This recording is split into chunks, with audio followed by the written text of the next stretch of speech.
Hello friends. Welcome back to my channel economics with Deepti. आज के session में हम लोग बात करेंगे टेक्निकल चेंज के बारे में। हिग्स, हैरल्ड, सोलो, इन सब के टेक्निकल चेंज का क्या कॉन्सेप्ट थे, इन लोगों ने क्या कॉन्सेप्ट दिए उनके बारे में, और साथ ही एम्बॉडीड और डिसएम्बॉडीड टेक्निकल चेंज को भी आज हम डिस्कस करेंगे। देखिए, जब हम टेक्निकल चेंज के बारे में बात करते हैं, it is one of the most important topic जो नेट के एग्जाम में हमें प्रिपेयर करना होता है। चाहे आप नेट के एग्जाम के लिए पढ़ रहे हैं, चाहे आप किसी और ऑब्जेक्टिव एग्जाम के लिए प्रिपेयर कर रहे हैं, तो it is one of the most important topic जिसको आप लोगों को प्रिपेयर करके जाना होता है। अब ये टॉपिक इंपॉर्टेंट तो है, but at the same time ये एक टेक्निकल टॉपिक भी है। अब नॉर्मली मैं आपको हमेशा बोलती हूँ कि हर टॉपिक के साथ आपको एक बुक पढ़नी ही पढ़नी है। अगर आप बुक पढ़ोगे तो आपको कॉन्सेप्ट जो है वो ज्यादा अच्छे से क्लियर होंगे। लेकिन ये वो टॉपिक है जहां पे अगर आपको बुक पढ़नी है, दिस इज द बुक जो आप लोग पढ़ सकते हैं, ग्रोथ इकोनॉमिक्स बाय सार्केल। लेकिन अगर आप यहाँ क्लास को भी अटेंड करेंगे, ध्यान से अटेंड करना, तो आप लोग को समझ आ जाएगा कि किस तरीके से इस पर्टिकुलर टॉपिक से क्वेश्चन पूछे जा रहे हैं और क्या पैटर्न रह रहा है। तो आप लोगों को क्लास से ही समझ आ जाएगा। अदरवाइज अगर आप पढ़ना चाहते हो तो मैंने आपको बता दिया, इकोनॉमिक ग्रोथ बाय सार्केल, आप इस बुक को भी रेफर कर सकते हैं, इकोनॉमिक ग्रोथ बाय सार्केल। अब यहाँ पे जब आप बुक पढ़ेंगे तो थोड़ा सा मुश्किल लगेगा, तो इसीलिए पहले आप लोग वीडियो देख लीजिए, फिर अगर आप पढ़ना चाहते हो इट्स अप टू यू कि आप पढ़ेंगे या नहीं पढ़ेंगे। और जब आप इस क्लास में बैठ रहे हैं स्पेशली, तो आप लोग प्लीज पेन और नोटबुक लेकर बैठिए। जहां पे जो चीजें मैं आप लोगों को लिखवाऊंगी प्लीज उसको नोट डाउन कर लें, और साथ में जो डेफिनेशंस होंगी वो भी मैं आपको एड ऑन करा दूंगी। और इसके अलावा एक प्रैक्टिस सेशन लूंगी आपके साथ इस पर्टिकुलर क्लास के बेसिस पे। तो जो प्रैक्टिस टेस्ट होगा या प्रैक्टिस सेशन होगा उसका लिंक आपको आने वाले टाइम पे मेरे टेलीग्राम ग्रुप में मिल जाएगा। तो अगर अभी तक आपने मेरा Telegram group economics with Deepti उसको ज्वाइन नहीं किया तो प्लीज उसको भी ज्वाइन कर लें। नाउ स्टार्ट करते हैं टॉपिक। अब देखिए, जब हम टेक्निकल चेंज के बारे में बात कर रहे हैं, सबसे पहले हम ग्रोथ से स्टार्ट करते हैं। जब इकोनॉमी के अंदर हम ग्रोथ के बारे में बात कर रहे हैं, हम लोग बात कर रहे हैं इकोनॉमी में कि हमारा जीडीपी ग्रो होना चाहिए, हमारा आउटपुट ग्रो होना चाहिए। तो अभी तक हमने जैसे हैरल्ड डॉमर पढ़ा, तो आप लोगों को पता है कि जब भी इकोनॉमी के अंदर हम इन्वेस्ट करते हैं तो हमारा जीडीपी बढ़ता है। इन्वेस्टमेंट की वजह से इकोनॉमी में क्या होता है, इकोनॉमी में जीडीपी बढ़ता है, हम सबको पता है इतना। One of the reason for economic growth और जीडीपी का ग्रोथ होना या आउटपुट का ग्रो करना क्या है, इन्वेस्टमेंट। लेकिन इसके अलावा एक और रीजन होता है जिसको हम लोग क्या बोलते हैं, टोटल फैक्टर प्रोडक्टिविटी। क्या बोलते हैं, टोटल फैक्टर प्रोडक्टिविटी। हम लोगों ने सोलो मॉडल पे पढ़ा है, ठीक है, टोटल फैक्टर प्रोडक्टिविटी को, जिसको हम सोलो मॉडल पे क्या बोलते हैं, सोलो रेजिडुअल। आपको याद आ रहा होगा, जब हम सोलो मॉडल पढ़ते हैं तो हम लिखते हैं y is equal to A F K L, जहां पे हमारा जो a है, a क्या होता है, हमारा सोलो रेजिडुअल या टोटल फैक्टर प्रोडक्टिविटी। तो बेसिकली जब हम इस टोटल फैक्टर प्रोडक्टिविटी के बारे में बात करते हैं तो ये हमारा it is what, it is the technical change. यही क्या है, टेक्निकल चेंज। हम लोग यहाँ पे बात करते हैं कि इस समय हम लोग क्या कर रहे हैं, हम लोग फैक्टर्स ऑफ प्रोडक्शन को बढ़ा रहे हैं, नहीं, हम फैक्टर्स ऑफ प्रोडक्शन को नहीं बढ़ा रहे, लेकिन स्टिल हमारा आउटपुट ग्रो कर रहा है।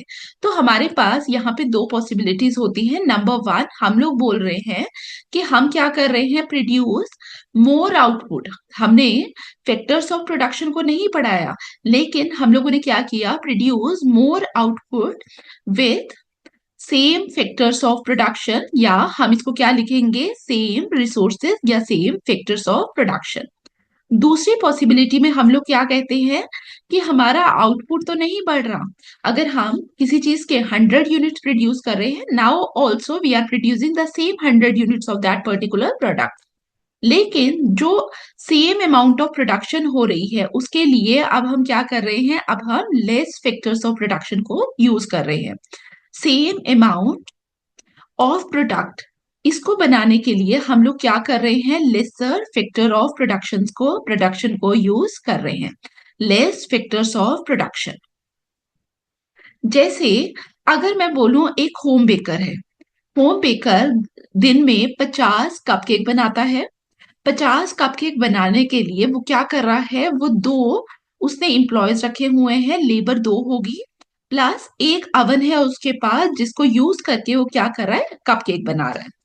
ठीक है, या हम इसको 3 अवन कर लेते हैं।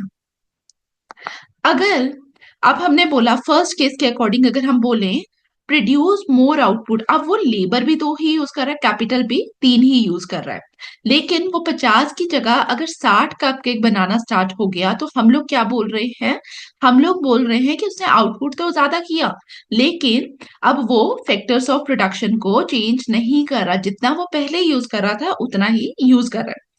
समहाउ ऐसा हो सकता है जो अवन है उसके पास, उसमें कोई ऐसी टेक्नोलॉजी आ गई जिससे टाइम बच रहा है, तो मशीन, इन बेकर के केस में जो मशीन है दैट इज अवन। तो अवन अगर अच्छी टेक्नोलॉजी का आ गया, उसने मशीन नहीं चेंज की, लेकिन अगर टेक्नोलॉजी अच्छी आ गई, इंप्रूव हो गया, कुछ अपडेटेड वर्जन हो गया, तो उसकी वजह से क्या होगा, उसकी प्रोडक्टिविटी बढ़ेगी वहां पे मशीन की।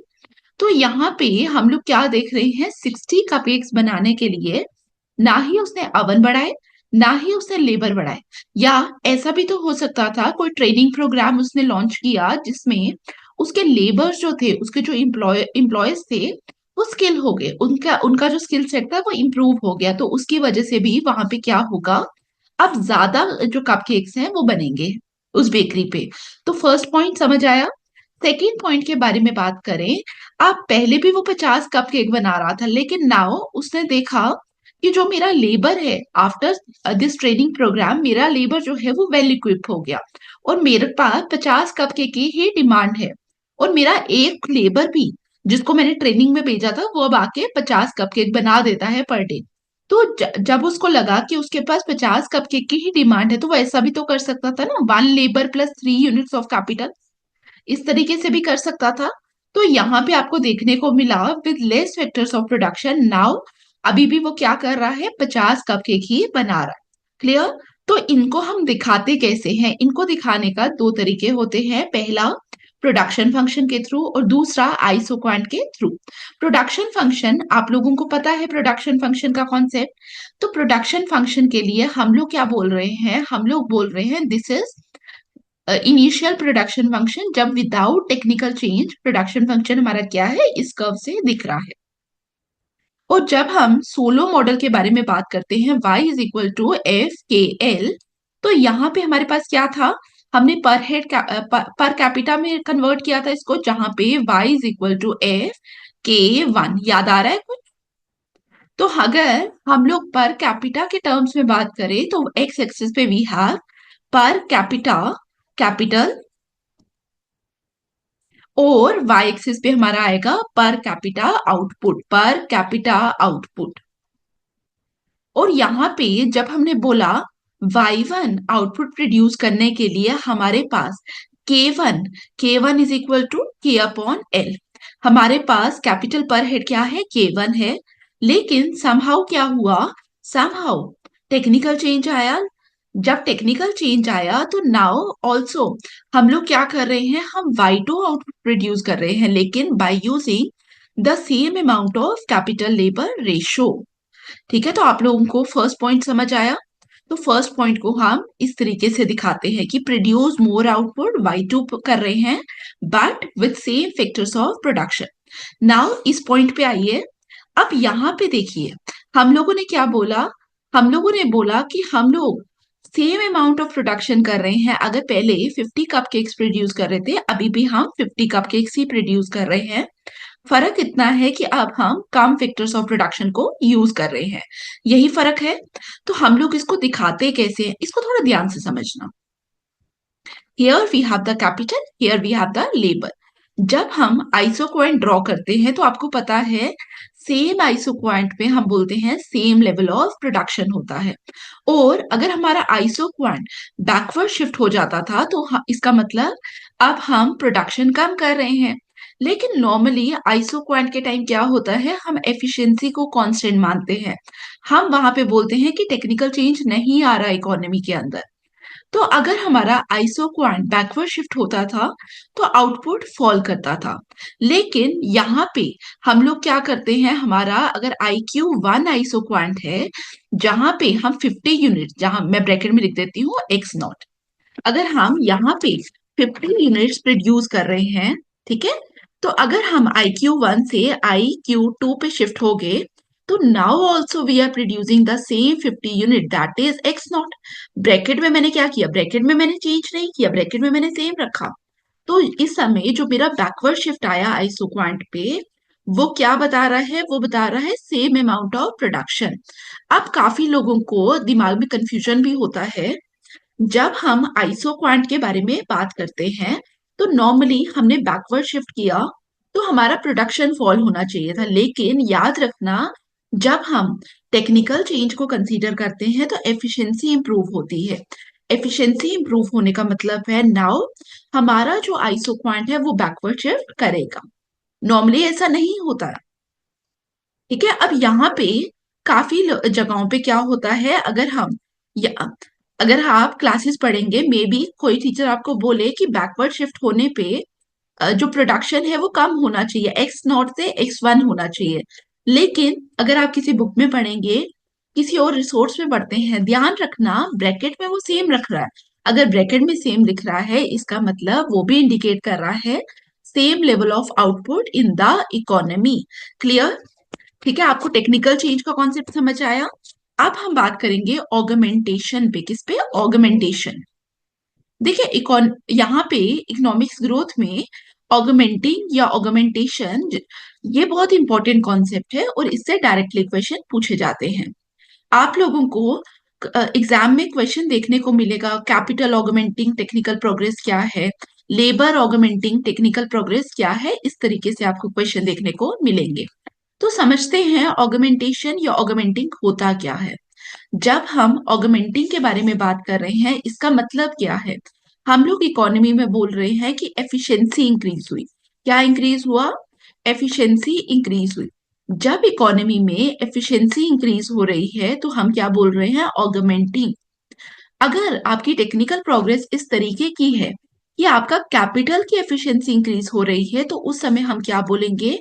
टेक्निकल प्रोग्रेस क्या है? Capital augmenting. टेक्निकल प्रोग्रेस क्या है? It is capital augmenting.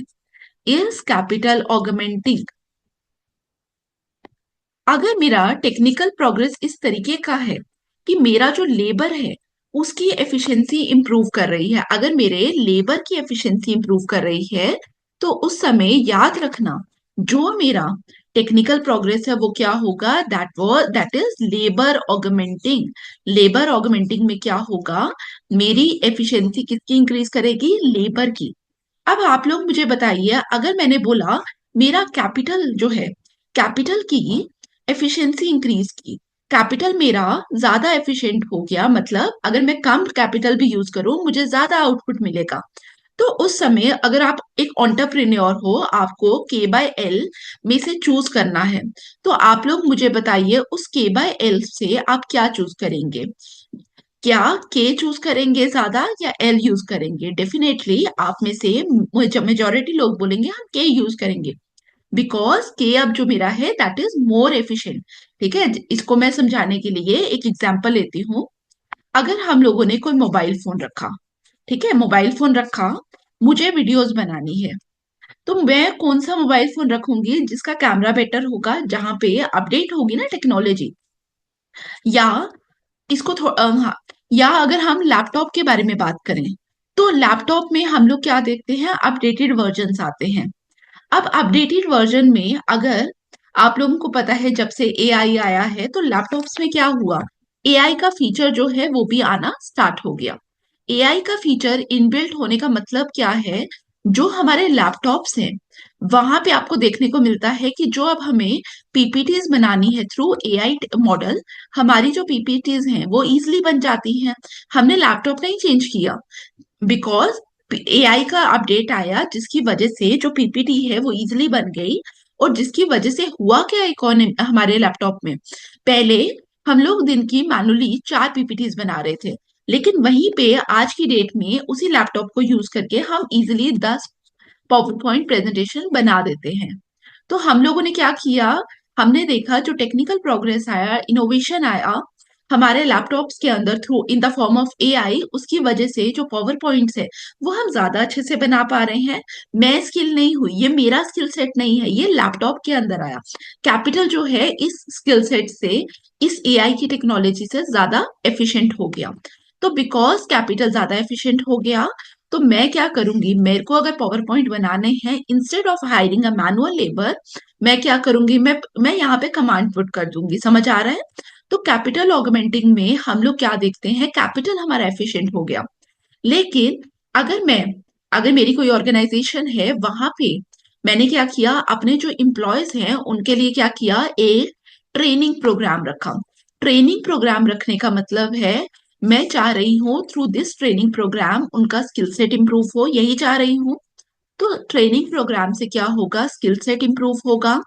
Skill set improve होते समय क्या हुआ, हमने लेबर नहीं ज्यादा हायर किए, हमने नए लेबर नहीं लाए, लेकिन जो हमारे पुराने लेबर थे उनको, उनने नया स्किल सेट हायर किया। बिकॉज उन्होंने नया स्किल सेट हायर किया, उसकी वजह से क्या हुआ, अब वो ज्यादा प्रोडक्टिविटी उनकी जो अब वो ज्यादा प्रोडक्शन कर पा रहे हैं।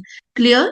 तो जब ट्रेनिंग प्रोग्राम हुआ तो मेरा लेबर ऑगमेंट हुआ। ठीक है, टेक्निकल प्रोग्रेस क्या हुई इस समय, मेरी लेबर ऑगमेंटिंग। आई होप यहां तक समझ आया। अब आप लोग मुझे बताइए, अगर मेरी टेक्निकल प्रोग्रेस कैपिटल ऑगमेंटिंग है, मतलब मेरा कैपिटल ज्यादा एफिशिएंट है, तो मैं क्या करूंगी, मैं कैपिटल को ज्यादा यूज करूंगी। समझ आया? मैं क्या करूंगी, मैं कैपिटल को ज्यादा यूज करूंगी, बिकॉज कैपिटल जो मेरा है, अब वो मुझे क्या करके दे रहा है, अब वो मुझे ज्यादा प्रोडक्शन करके दे रहा है। तो अब क्या हो गया, मेरा जो कैपिटल है, ठीक है, वो ज्यादा इफेक्टिव हुआ। और कैपिटल ज्यादा इफेक्टिव होने का मतलब होता है कि मैं क्या करूंगी, मैं ज्यादा कैपिटल की तरफ जाऊंगी। ज्यादा कैपिटल की तरफ जाऊंगी मतलब मैं लेबर को कम यूज करूंगी, तो मेरा जो प्रोडक्शन है वो क्या होगा, लेबर सेविंग। क्या हुआ, लेबर सेविंग। क्लियर? और अगर मेरा मेरा टेक्निकल प्रोग्रेस लेबर ऑगमेंटिंग है, लेबर ऑगमेंटिंग है, इसका कहने का मतलब क्या है, मेरा लेबर ज्यादा इफेक्टिव हुआ, तो मैं लेबर को ज्यादा हायर करूंगी और मैं मशीन को कम यूज करूंगी। ठीक है, क्योंकि मेरा जो लेबर है वो ज्यादा प्रोडक्टिव होगा। तो इस समय मैं क्या करूंगी, कैपिटल को कम यूज करूंगी, इसका मतलब कैपिटल सेविंग होगा या लेबर ऑगमेंटिंग होगा। क्लियर? यहां तक समझ आया? आई होप आपको चीजें समझ आ रही हैं।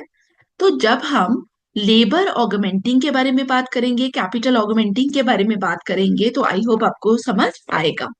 क्लियर यहां तक सबको?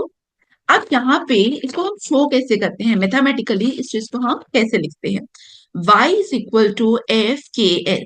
This is the basic production function जो अभी तक हम लेते आए हैं। अब यहाँ पे अगर मुझे बताना है लेबर ऑगमेंटिंग, इसका मतलब मेरी एफिशिएंसी किसकी इंक्रीज कर रही है, लेबर की। तो मैं इसको लिखूंगी y is equal to F, के को मैं एज इट इज ही रखूंगी। के की मेरी एफिशिएंसी नहीं बढ़ी, तो के को मैंने क्या रखा, एज इट इज। लेकिन लेबर के साथ मैं क्या लिखूंगी, एक एफिशिएंसी का कोफिशिएंट लाऊंगी। तो एफिशिएंसी का कोफिशिएंट, लेट से Z T represents my efficiency coefficient, तो मैंने लिखा Z T L. Z T मेरा क्या बता रहा है, जेड टी मेरा बता रहा है कि मेरा लेबर ऑगमेंट है। अगर आपके सामने ये लिखा हो, आप कैसे बताएंगे, जिस के और एल में से जिसके साथ वो कोफिशिएंट का वेरिएबल लिखा होगा वो ऑगमेंट हो रहा है। जैसे यहाँ पे लेबर के साथ लिखा है, इट मीन्स मेरा जो टेक्निकल प्रोग्रेस है दैट इज लेबर ऑगमेंटिंग। क्या है, लेबर ऑगमेंटिंग। उसी तरीके से अगर मेरा टेक्निकल प्रोग्रेस की वजह से कैपिटल एफिशिएंट हुआ, तो मैं क्या लिखूंगी, कैपिटल के साथ लिखूंगी। तो यहाँ पे कैपिटल के साथ मेरा कोफिशिएंट आएगा, तो यहाँ पे आएगा जे ब्रैकेट में टी। ठीक है, ये कुछ नहीं है,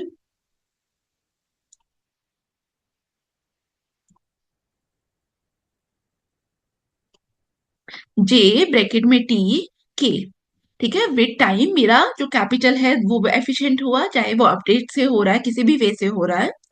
तो यहाँ पे लेबर के साथ मैंने कुछ नहीं लिखा, इसका मतलब मेरा क्या हुआ, टेक्निकल प्रोग्रेस की वजह से मेरा कैपिटल जो है वो एफिशिएंट हो गया, तो हम बोलेंगे कैपिटल ऑगमेंटिंग।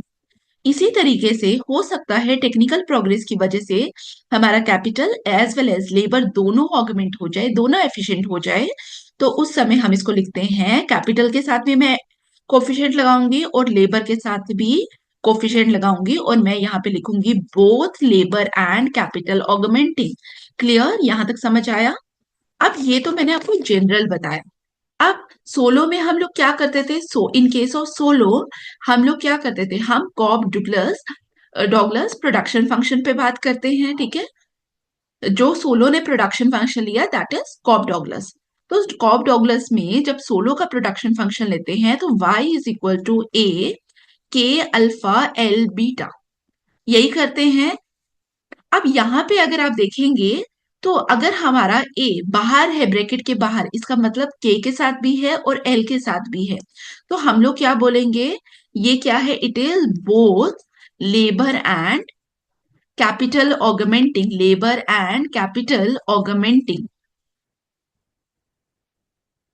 अगर आपका कोफिशिएंट दैट इज ए किसके साथ हो जाए, के साथ हो जाए, सिर्फ ए के अल्फा, ब्रैकेट ना हो, एल बीटा, तो हम लोग क्या बोलेंगे, इट इज कैपिटल ऑगमेंटिंग।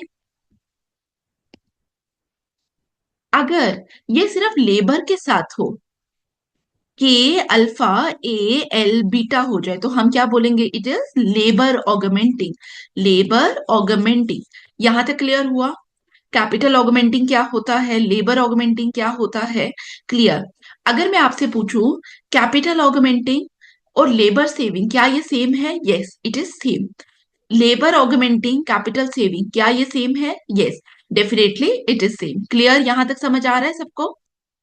अब यहाँ पे हमने ऑगमेंटिंग वाला कॉन्सेप्ट समझा। अब हम आते हैं हिक्स न्यूट्रलिटी। हिक्स के टाइम पे टेक्निकल प्रोग्रेस कैपिटल सेविंग है, लेबर सेविंग है, उस चीज को समझने की कोशिश करते हैं। तो पहले हिक्स की क्लासिफिकेशन समझाऊंगी, फिर हम हैरेट की देखेंगे, देन सोलो की देखेंगे। तो नंबर वन हम हिक्स से स्टार्ट करते हैं। देखिए हिक्स ने क्या बोला, हिक्स ने कैपिटल लेबर रेशो को कांस्टेंट लिया। अब हिक्स, हैरल्ड और सोलो में हमें क्या देखना है कि किसने कैपिटल लेबर रेशो को कांस्टेंट लिया, किसने कैपिटल आउटपुट रेशो को कांस्टेंट लिया, और किसने लेबर आउटपुट रेशो को कांस्टेंट लिया। इन केस ऑफ हिक्स यहाँ पे जो के बाय एल है वो कांस्टेंट है, चाहे न्यूट्रल का केस होगा, चाहे आपका कैपिटल सेविंग का केस होगा, चाहे आपका लेबर सेविंग का केस होगा, तो तीनों टाइम उन्होंने क्या बोला, के बाय एल क्या है, कांस्टेंट है। और जनरली हम के बाय एल कांस्टेंट या किसी भी चीज कांस्टेंट के ऊपर डैश डाल देते हैं। तो जब मैं लिख रही हूँ के बाय एल के ऊपर dash, it means capital labour ratio is constant here. तो यहाँ पे हिक्स ने क्या बोला, सबसे पहले इन्होंने न्यूट्रल का केस बताया। इन्होंने बोला कि कोई भी टेक्निकल प्रोग्रेस है वो न्यूट्रल कब होगी, जब आपका एमपीएल अपॉन एमपीके, ये जो रेशो है ये कांस्टेंट हो। अगर आपका मार्जिनल प्रोडक्ट ऑफ लेबर, हम ये नहीं बोल रहे कि कुछ बढ़ ही नहीं रहा, वी आर नॉट सेइंग कि एमपीएल भी नहीं बढ़ रहा और एमपीके भी नहीं बढ़ रहा, हम बोल रहे हैं कि जो ये रेशो है वो कांस्टेंट हुई। मतलब रेशो कांस्टेंट होने का मतलब है, अगर आपका एमपीएल 10% से बढ़ रहा है तो एमपीके भी 10% से बढ़ रहा है, रेशो सेम रहेगा, रेशो कांस्टेंट रहेगा। अगर आपका ये रेशियो कांस्टेंट है, इसका मतलब जो टेक्निकल प्रोग्रेस है दैट इज न्यूट्रल। सेकंड, अगर आपका एमपीएल, ये आप मुझे बताएंगे खुद, ये चीज समझना फिर आपको ज्यादा अच्छे से क्लियर होगा।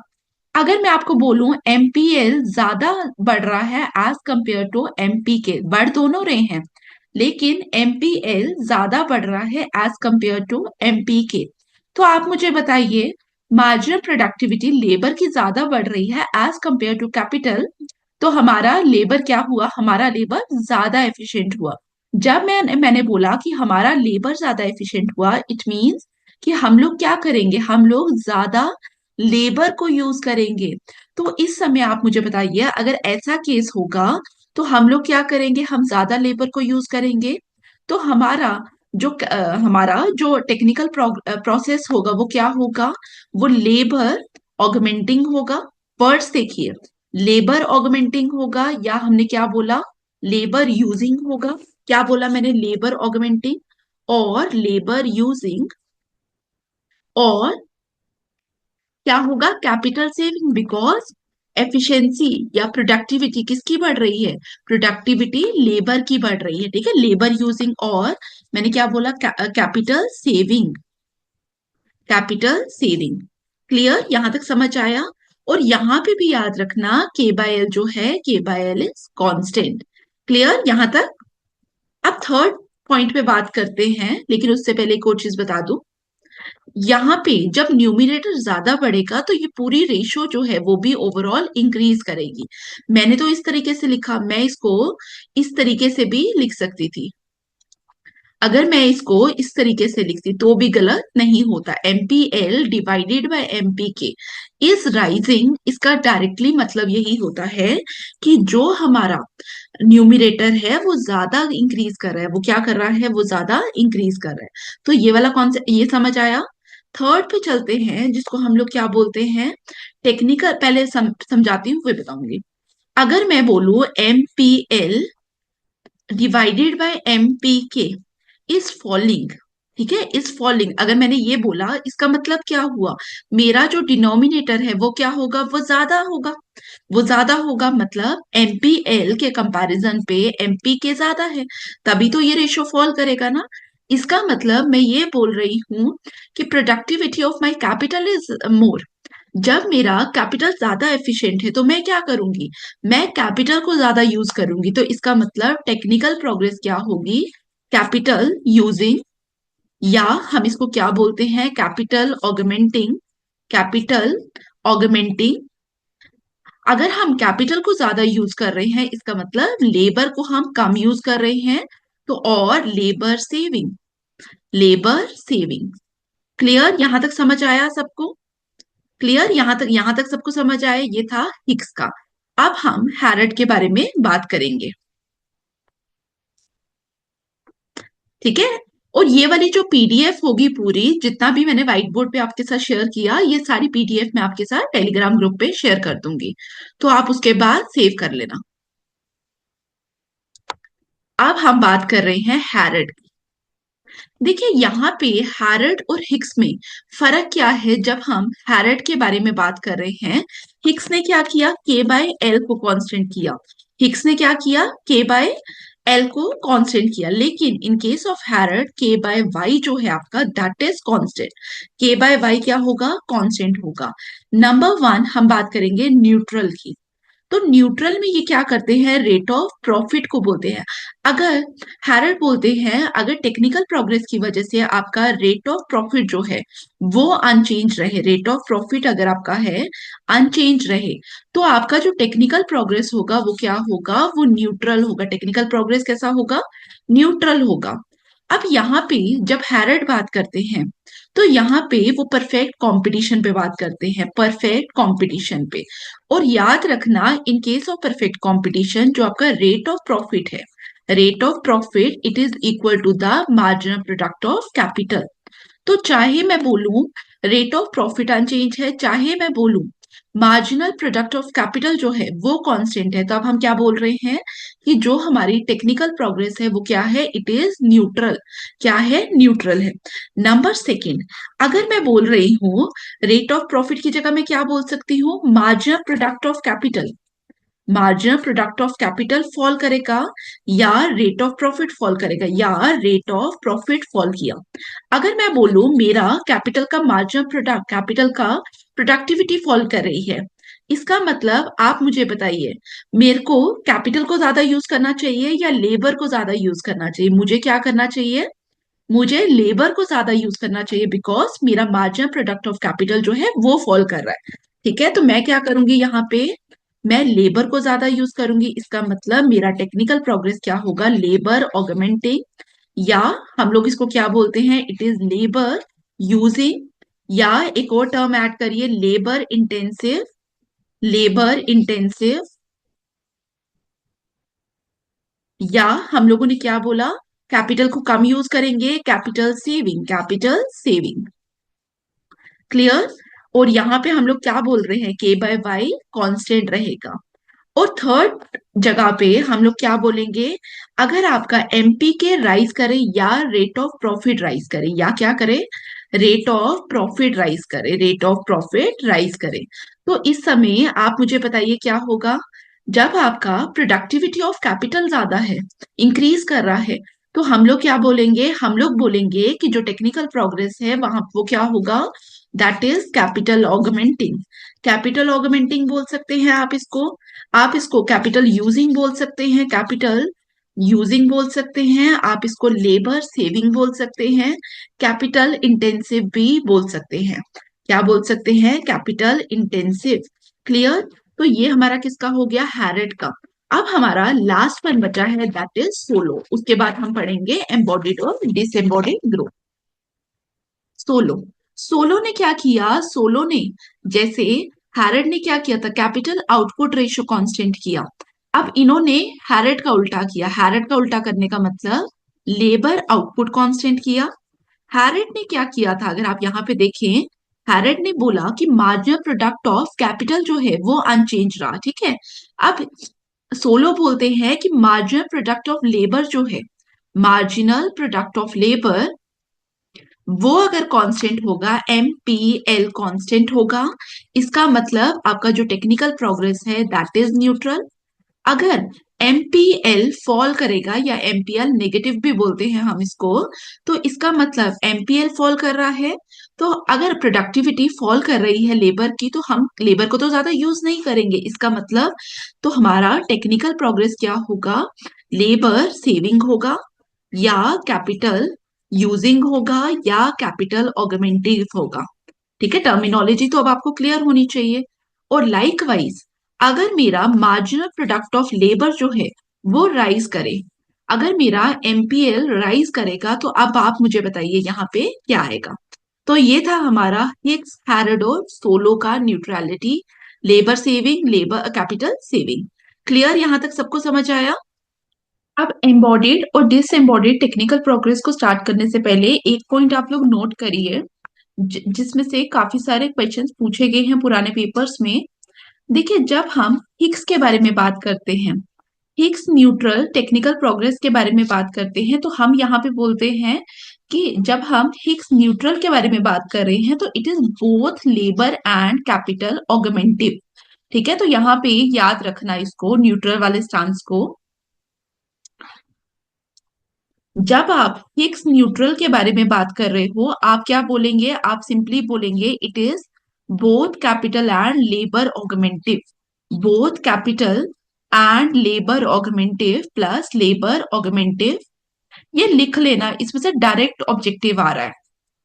नंबर सेकंड, जब आप हैरड के बारे में बात करते हो, हैरड न्यूट्रल के बारे में, हम लोग क्या बोलेंगे, हम लोग बोलेंगे हैरड न्यूट्रल में लेबर ऑगमेंटिव, लेबर ऑगमेंटिव। और तीसरा, हम लोग जब सोलो के बारे में बात करते हैं, तो हम लोग क्या बोलते हैं, इट इज कैपिटल ऑगमेंटिव, कैपिटल ऑगमेंटिव। अब आप लोगों को जिसको समझ नहीं आ रही, उसको एक बार वापस से स्लाइड्स दिखा देती हूँ। देखो, हिक्स में तो आप लोग सीधे बोल सकते हैं कि मार्जिनल प्रोडक्ट ऑफ लेबर जितना बढ़ रहा है उतना ही कैपिटल बढ़ रहा है, तो दोनों पे, दोनों जो है दोनों इक्वली बढ़ रहे हैं। लेकिन अगर आप हैरड पे आए, कोई टेक्निकल प्रोग्रेस आया, उसकी वजह से जो आपका मार्जिनल प्रोडक्ट ऑफ कैपिटल है वो क्या हुआ, वो चेंज नहीं हुआ। लेकिन जब भी टेक्निकल प्रोग्रेस आ रहा है, उससे कुछ ना कुछ तो इम्प्रूव हो रहा है। और यहाँ पे क्या इम्प्रूव होगा, marginal product of labour improve होगा। दैट्स वाई हैरड के टाइम हमने क्या बोला, लेबर ऑगमेंटिव। अगर आप फिर से नीचे आए, हम लोगों ने सोलो में क्या बोला, सोलो में, जस्ट सेकेंड, हाँ, सोलो में हमने क्या देखा, marginal product of labour constant आया। जब टेक्निकल चेंज आएगा, तो टेक्निकल चेंज की वजह से कुछ तो इंप्रूव होगा। क्या इंप्रूव हुआ, marginal product of capital improve हुआ। दैट्स वाई हम यहाँ पे क्या टर्म लेते हैं, इट इज कैपिटल ऑगमेंटेटिव। ठीक है, यहां तक क्लियर हुआ, ये लिख लेना, यहां से डायरेक्ट क्वेश्चन आ रहे हैं। यहां तक समझ आया। अब एम्बॉडेड और डिसएम्बॉडेड टेक्निकल प्रोग्रेस के बारे में बात करेंगे और फिर लेक्चर खत्म करेंगे। एम्बॉडेड और डिसएम्बॉडेड, सबसे पहले एम्बॉडीड टेक्निकल प्रोग्रेस क्या होता है ये देखेंगे, फिर डिसएम्बॉडीड क्या होता है वो देखेंगे, और फिर पॉइंट ऑफ डिफरेंसेस देखेंगे। देखिए, जब हम एम्बॉडीड टेक्निकल प्रोग्रेस के बारे में बात कर रहे हैं, तो हम बोलते हैं कि ये वो टेक्निकल प्रोग्रेस है जो न्यू यूनिट्स के ऊपर आएगा। ये कहाँ पे आएगा, ये न्यू कैपिटल यूनिट्स के ऊपर आएगा। अगर आप एप्पल के बारे में बात करो, एप्पल फोन के अंदर क्या होता है, जो न्यू अपडेट्स है वो सिर्फ न्यू मॉडल के अंदर ही अवेलेबल होंगी। तो एप्पल में जो अपडेट्स हैं वो सिर्फ आपको न्यू एप्पल के मोबाइल पे ही मिलती है। तो हम लोग क्या बोलते हैं, वो जो टेक्निकल प्रोग्रेस आया in the form of update, वो कहाँ पे मिल, वो क्या है, that is embodied technical progress. ये कहाँ पे आ रहा है, न्यू कैपिटल एसेट्स के ऊपर आ रहा है। न्यू कैपिटल एसेट्स जो आपकी मशीनरी होगी, इक्विपमेंट हो गया, कोई व्हीकल हो गया, अगर सिर्फ न्यू में आ रहा है, पुराने पे नहीं आ रहा, तो हम उसको क्या बोलेंगे, that is embodied technical progress. अगर यहीं पे हमारा डिसएम्बॉडेड होता, तो डिसएम्बॉडेड में हम क्या बोलते हैं, डिसएम्बॉडेड में चाहे आपका न्यू मशीन्स हो चाहे आपकी ओल्ड मशीन्स हो, सब में आएगा। ठीक है, वहां पे क्या आना था, वहां पे सब में आना था। नंबर टू, अगर हम एम्बॉडीड टेक्निकल प्रोग्रेस के बारे में बात करें, तो अगर आप चाहते हैं कि एम्बॉडीड टेक्निकल प्रोग्रेस हो, तो आपको क्या करना पड़ेगा, आपको इन्वेस्ट करना पड़ेगा न्यू मशीन्स के ऊपर। इसका मतलब आपको क्या करना पड़ेगा, परचेज करना पड़ेगा। ठीक है, रिक्वायर्स परचेजिंग। ठीक है, सो दैट आप बेनिफिट को अवेल कर सके। नंबर थ्री, अब यहाँ पे हम लोगों ने क्या बोला कि न्यू एसेट्स में आ रहा है, इसका मतलब जो आपके ओल्डर मशीन्स है, ओल्डर एसेट्स है, वो क्या हो जाएंगे, वो रिडंडेंट हो जाएंगे। तो ओल्डर एसेट्स जो हैं वो क्या हो जाएंगे, वो ऑब्सोलीट हो जाएंगे, या हम बोलते हैं लेस इफेक्टिव हो जाएंगे। नंबर फोर, जब आपका एम्बॉडेड टेक्निकल प्रोग्रेस होता है तो यहाँ पे कैपिटल रिक्वायरमेंट हाई होता है, बिकॉज अब आपकी ओल्ड मशीन तो काम नहीं कर रही, उतने एफिशिएंटली काम नहीं कर रही। तो यहाँ पे जो कैपिटल रिक्वायरमेंट है वो क्या हो गया, वो हाई हो गया, capital requirement is high, because इस समय हमें नई मशीन खरीदनी पड़ रही है, काफी ज्यादा ह्यूज इन्वेस्टमेंट करना पड़ रहा है।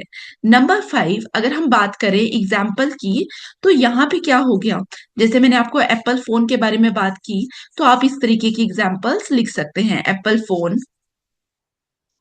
क्लियर। अगर अब हम इसी के कॉन्ट्रेरी डिसएम्बॉडेड के बारे में बात करें, डिसएम्बॉडेड का मतलब क्या हुआ, कि regardless of new and old machine, ये सबको इम्पैक्ट करेगा। तो यहाँ पे क्या है, जो प्रोडक्टिविटी इंप्रूव करे without needing new physical capital, without needing new physical capital. जब हमने बोला न्यू फिजिकल कैपिटल की जरूरत नहीं है, इसका मतलब इसकी जो एप्लीकेबिलिटी है वो यूनिवर्सल होगी, ओल्ड में भी और न्यू में भी, दोनों मशीन्स पे ये क्या करेगा, ये इंप्रूवमेंट लाएगा। नंबर थ्री, अगर हम इम्पैक्ट के बारे में बात करें, तो जो हमारा एग्जिस्टिंग इक्विपमेंट्स भी है वो भी क्या हो जाएंगे, वो भी ज्यादा एफिशिएंट होंगे। जैसे मैंने आपको एआई के बारे में बात की, जैसे हमारा अगर लैपटॉप है, तो लैपटॉप में क्या हुआ, एआई बॉट आता है आजकल। तो वहां पे जैसे आपको मेरी स्क्रीन पे भी दिख रहा होगा WPS एआई। तो यहाँ पे जब एआई नहीं था तो ये वाला जो फीचर था ये नहीं था यहाँ पे, लेकिन बिकॉज एआई आया, टेक्नोलॉजी आ रही है, टेक्नोलॉजी के एडवांस होने की वजह से ये फीचर ऑटोमेटिकली यहाँ पे आप लोगों को शो कर रहा है, WPS एआई का दिख रहा है आपको। इसकी वजह से अगर मेरे को यहाँ पे PDF बनानी है, मेरे लिए क्या हो जाएगा, मेरे लिए इट बिकम मोर इजियर। ठीक है, अगर मुझे आपको PPT से पढ़ाना हो, तो मुझे जस्ट एक कमांड देनी है, मेरे पास पूरी PPT आ जाएगी। ठीक है, तो अगर मुझे PPT वाला मेथड लेना हो, तो मुझे यहाँ पे क्या करना है, मुझे यहाँ पे मेजर मेजर पॉइंट्स डालने हैं, तो वो पूरी PPT ला के दे देगा। इनफैक्ट अगर मैं पॉइंटर्स नहीं भी डालूं तो भी मेरे पास क्या आ जाएगी, मेरे पास PPT आ जाएगी। और मेरे लिए वहां पे क्या हो जाएगा, पढ़ाना आपको इजी हो जाएगा, क्योंकि हर चीज स्क्रीन पे आ जाएगी। अब यहाँ पे ये जो एआई का फीचर आया, मैंने कोई नया मशीन नहीं ली, मेरे पास कोई नया लैपटॉप नहीं है, जिससे मैं 3 साल पहले वीडियोस बना रही थी, उसी लैपटॉप को यूज करके आज की डेट में भी मैं पढ़ा रही हूँ। तो यहाँ पे समझ आया, क्लियर। तो इम्पैक्ट ऑन एसेट समझ आया। अब कैपिटल रिक्वायरमेंट के बारे में बात करें, तो लो कैपिटल रिक्वायरमेंट है, बिकॉज अब हमें नई मशीन्स में इन्वेस्ट करने की जरूरत नहीं है। और इसकी एग्जाम्पल में आप क्या बोल सकते हो, one of the most common example जिसके साथ हम सब रिलेट करते हैं, that is software update. Software update, या अगर मैं लेबर में बात करूं, तो जो ट्रेनिंग प्रोग्राम्स होते हैं, लेबर तो नहीं आप चेंज करें, बट ट्रेनिंग प्रोग्राम्स क्या करते हैं, वो इंस्टॉल करते हैं न्यू स्किल्स। ठीक है, क्लियर हुआ यहां तक। तो this is all about the today's topic. I hope आपको चीजें समझ आई। ठीक है, फिर भी कोई डाउट है तो कमेंट बॉक्स में पूछ सकते हैं। Thank you for watching.